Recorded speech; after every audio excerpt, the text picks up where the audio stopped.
pemecatan. Karena kan yang sakit gigi yang bagian mana emang? Sebelah sini. Sebelah kanan. Sebelah kanan. Kalau sebelah kanan yang dipijat itu tangan kanan ya. Ya, paham. Bagian kanan, intinya bagian kanannya. Kalau yang bagian kiri, coba lihat kiri ya. Sebelah kiri itu yang dipijat bagian sini ya. Paham. Nah, jadi untuk awal pemecatannya diambil,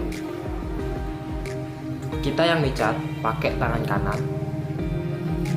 Setelah itu ini yang tekan. Coba teman rasakan bang, gimana rasanya? Nyalur kan? Terasa ya? Jadi ini yang tekan, giginya terasa, gigi yang sakit itu terasa.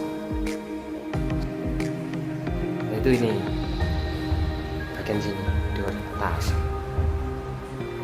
Di sini tuh juga terasa. Habis itu di sini jalan terus ya, jalan terus sampai sini diurut. Terus sini gitu.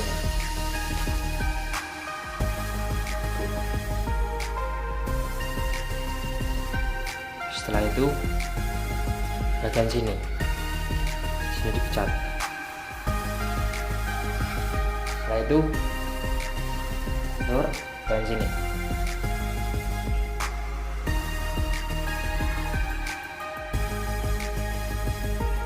Di sini.